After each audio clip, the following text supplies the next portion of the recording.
안녕하십니까. 지역사회복지론을 함께 공부하게 된 이수성이라고 합니다. 오늘 첫 시간입니다. 여러분과 함께 힘차게 출발해 보도록 하겠습니다.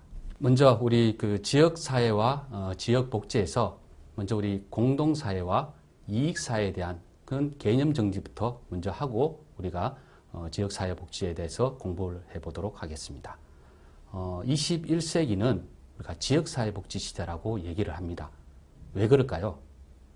현대사회는 사실 굉장한 사회적 문제를 많이 안고 있습니다. 이런 현대사회는 전통적인 이 공동사회의 붕괴로 인해서 치열한 생존 경쟁 사회인 이익사회에 살고 있습니다.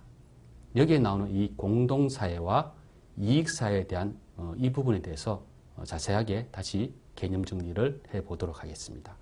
이 개념 정리는 독일의 사회학자 티니스가 정리한 그런 구분에 대한 내용들을 공부해 보도록 하겠습니다.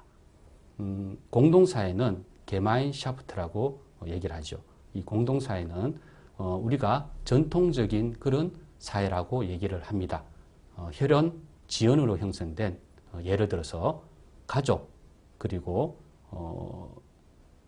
전통적인 그런 마을의 형태를 우리가 공동사회라고 얘기를 하죠. 가장 큰 특징은 이 소규모의 대면적인 그런 관계 그리고 정서적이고 전통적인 그런 관계의 특징을 갖고 있습니다. 다음은 이 이익사회입니다. 이익사회는 게셀샤프트라고 얘기를 합니다.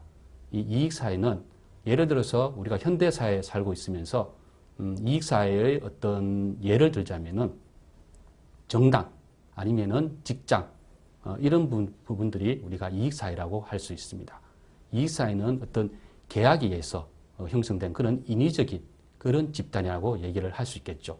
현대사회에서 많이 출현되는 그런 집단이라고 얘기를 합니다.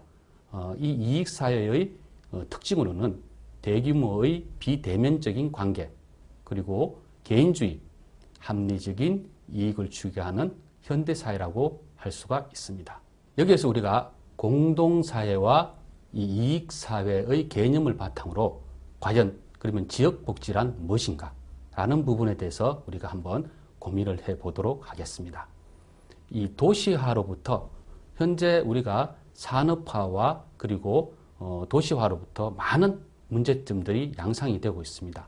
그래서 이 많은 문제점들을 이 공동사회, 사라져가는 이 공동사회로 어떤 문제 해결을 하고자 하는 그런 내용들이 있습니다. 그래서 이 도시화로부터 사라져가는 공동사회를 현대사회에 맞게끔 복원시키려는 그런 방법론이 우리가 지역사회복지라고 이야기를 합니다. 즉 다시 말해서 지역사회복지는 우리의 삶을 지탱해주던 전통사회, 즉 이 전통사회는 이 초가집을 우리가 대변하죠. 즉 초가집이 사라지고 현대식 어떤 가옥이나 아파트가 많은 현대사회에 이 현대사회는 사실 이익사회라고 앞에서 배웠죠. 이 이익사회에서 발생되는 많은 문제점들이 있습니다. 이런 많은 문제점들을 이 상부상조의 정신으로 해결해서 복원해 보고자 하는 운동을 우리는 지역사회복지라고 이야기를 할 수 있습니다. 예, 그러면은 앞서 우리가 이 공동사회와 이익사회의 어떤 개념을 공부를 했습니다. 그러면은 이 전체적으로 우리 이 그림을 통해서 우리 지역사회복지의 개념을 다시 한번 정리를 하도록 하겠습니다. 예전에 우리가 이 공동사회, 상부상조의 어떤 공동사회에서 살고 있었습니다. 하지만 산업화와 도시화가 이루어짐으로써 점차 이 공동사회가 붕괴의 과정을 거치게 됩니다. 이 붕괴로 인해서 이 지역사회, 치열한 이 생존 경쟁의 어떤 이익사회로 우리가 현재 살고 있습니다. 이 이익사회, 현재 우리가 살고 있는 이 도시화로 인해서 살고 있는 이 사회는 사실 다양한 많은 문제점들을 갖고 있죠. 예를 들어서 묻지마 살인도 있을 수도 있고 과거에 없었던 어떤 폭력적인 그런 부분도 많이 있습니다. 그리고 1인 가구가 증가함으로써 주변에 고독사한 그런 사건들이 심심치 않게 뉴스를 통해서 나오고 있습니다. 이러한 등등의 지금 현재 항상 바깥의 공기도 현재 미세먼지라든지 이런 환경적인 부분, 교통적인 부분, 다양한 그런 문제점들을 안고 있습니다. 이런 문제점들을 우리가 지역활동가나 사회복지사들이 지역사회의 활동을 통해서 이 활동이 사회복지라고 지역사회복지라고 할 수 있습니다. 이 활동을 통해서 다시 이 공동사회로 복원해보자 하는 그런 운동, 그런 활동들을 우리가 지역사회복지라고 이야기를 할 수 있습니다. 앞서 우리가 공동사회와 이익사회를 바탕으로 해서 이 지역사회복지가 무엇인가에 대한 부분을 우리가 고민도 해보고 알아봤습니다. 다음은 이 사회복지의 패러다임 변화로서 방법론으로서 지역사회복지에 대한 내용을 공부해 보도록 하겠습니다. 공부를 하는 도중에 아마 우리가 알 수 있는 부분은 이 지역사회 조직이 확대된 개념으로 지역사회복지가 나타났다는 부분을 우리가 알 수 있을 겁니다. 우리가 일반적으로 사회복지의 범주를 구분할 때 우리가 사회복지 방법론과 사회복지 정책론 이 두 가지로 우리가 구분을 하고 있습니다. 미시적 측면에서의 어떤 사회복지 방법론은 개인을 대상으로 하는 개별 사회사업, 그리고 가족, 집단을 대상으로 하는 집단 사회사업, 지역사회를 대상으로 하는 지역사회 조직사업으로 우리가 구분을 하고 있습니다. 그리고 거시적인 측면에서의 사회복지 정책은 사회복지 행정, 그리고 사회복지 소사, 사회복지 행동으로 우리가 구분을 하고 있습니다. 1980년대 이 중반까지만 해도 우리가 지역사회 조직으로서 이 지역사회복지는 지역사회복지 범주는 전통적인 사회복지 방법론으로 우리가 구분을 하고 있었습니다.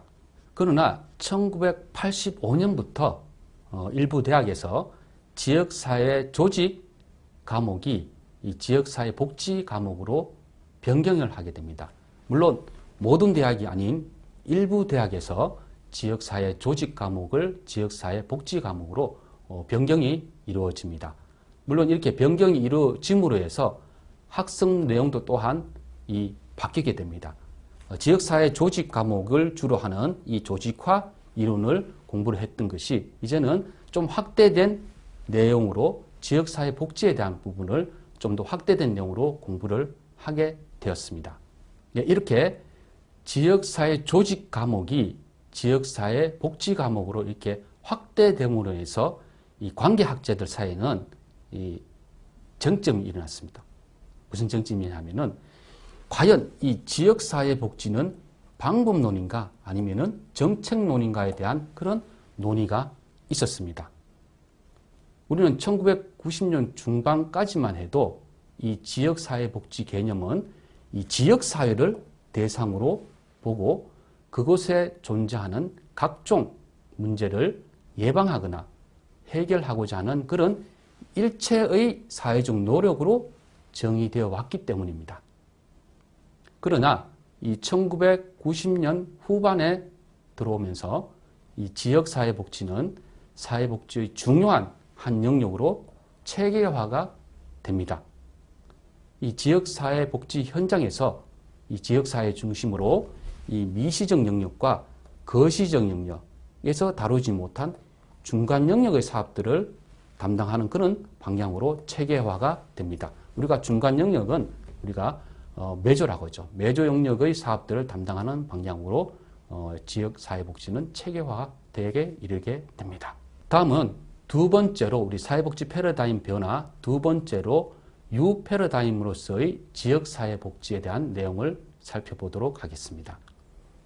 우리 한국의 경우의 어떤 지역사회복지는 어떻을까? 한국의 경우는 미국의 지역사회 조직 이론과 일본의 지역복지 이론, 여기서는 재가복지 이론이 주가 됩니다. 재가복지 이론과 그리고 이 자원이 많이 빈약한 우리나라의 자원개발 및 사회운동 관련 이론